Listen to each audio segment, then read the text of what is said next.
Hi, and welcome. You're listening to the X22 Report. My name is Dave, and this is episode 864A, and today's date is January 11th, 2016, and the title of the episode is The Global Economy Has Just Come to a Screeching Halt. The collapse is inevitable. Let's get right into the economic collapse financial news. Now, this holiday season, we have seen that the people did not go out, spend all of their money, buy as much as they possibly can to keep this economy alive. It just didn't happen. And we've already had a casualty, which was Macy's. H.H. Gregg and many other stores that I mentioned before showing that their sales are very, very weak. And we know that part of it is that a lot of people are being laid off and they have part-time jobs. They don't have the same income coming in, so they can't go out and pay for the retail goods. We're also getting word that 1 in 3 Americans slash their spending to afford Obamacare because Obamacare is so expensive that they need to take those funds and pay for their health premiums, which takes away from them going out and spending on other things. And I'm not talking about going out and buying gigantic HD TVs or a brand new surround sound system or anything like that. I'm talking about food. I'm talking about clothing. I'm talking about heat. I'm talking about the things that you need every day. And right now, the health insurers, they're in a panic mode because Obamacare allowed large number of people to sign up for insurance after the deadlines in the last 2 years, destabilizing the insurance markets and driving up premiums. This is what they're blaming it on, which is completely ridiculous. And since we've had this surge in cost, and the reason why we're having the premiums go up, because there's no more competition anymore. Because the insurance companies made an agreement with each other. Once they made the agreement with each other, and everyone had to get insurance, why do you need competition? Why would prices go down? It makes no sense that it would, and this is why we see premiums shooting up.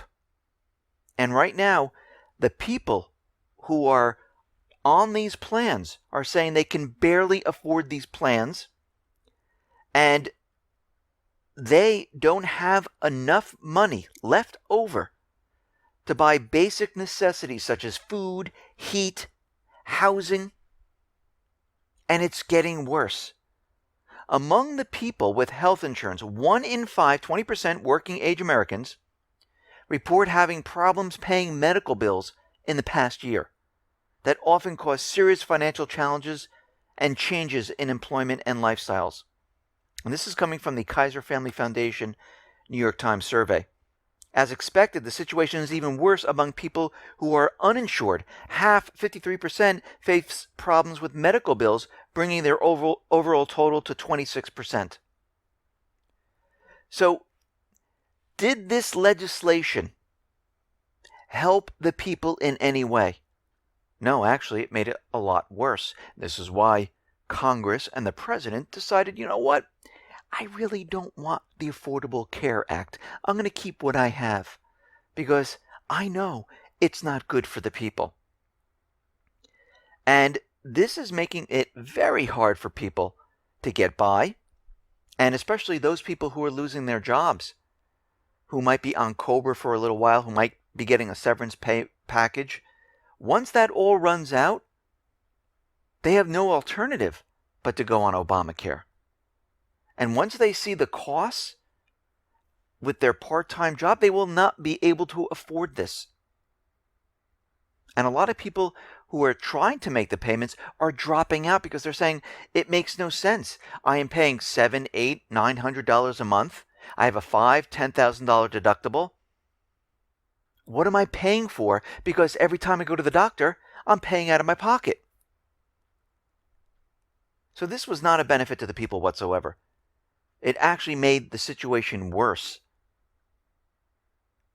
Now, we realize that the auto industry, there is one gigantic bubble ready to pop.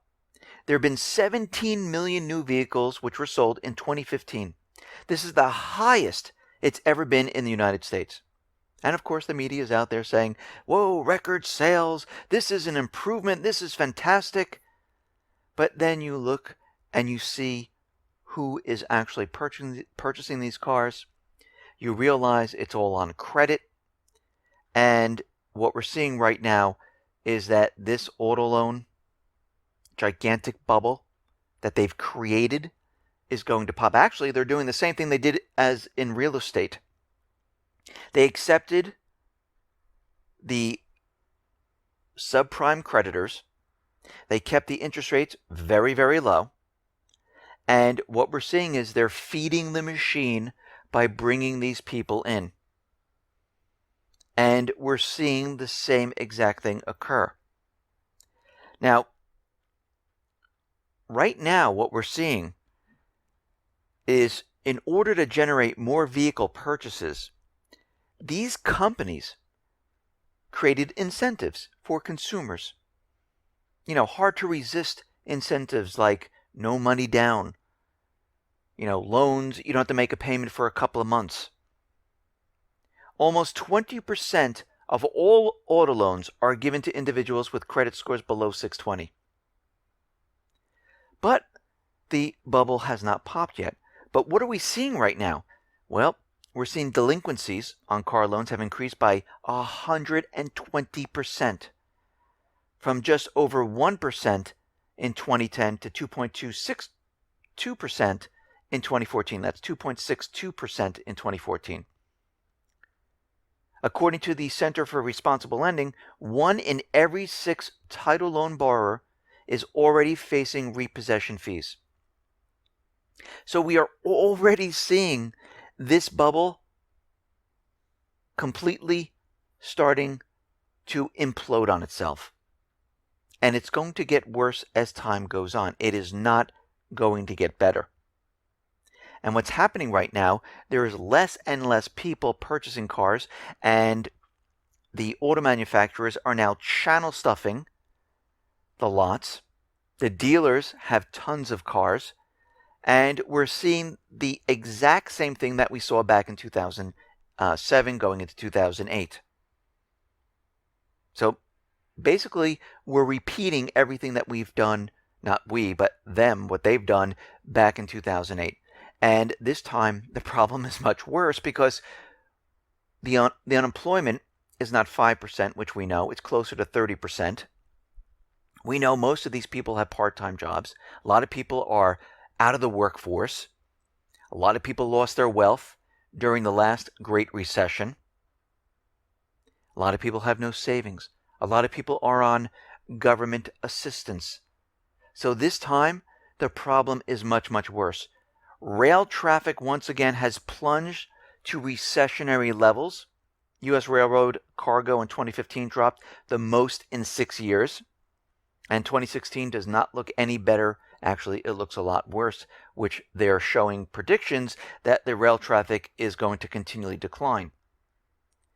And right now, what we're seeing is the rail traffic is showing, and the trucking traffic is showing, that we are headed into a complete collapse of the system. In December, the total volume dropped by 8.9% year over year. And we are seeing that the bulk commodities, auto, and things like that, car loads, are plunging by 15.6%. So what are the railroads doing right now to kind of combat what is happening right now? Well, they're going to be reducing their headcount, trimming of capital spending, and we're going to see more layoffs from all of this, just like with every single company. Now, the Baltic Dry Index has reached all-time new lows. It is down 14 points to 415. And what's very interesting is that the North Atlantic has little or no cargo ships traveling in its waters. Instead, they are anchored and unmoving and empty. And if you look on marinetraffic.com, you will see that ships are not moving anywhere. They're all in the ports or they're anchored out at sea. There is no shipping right now. And this is completely catastrophic for world trade.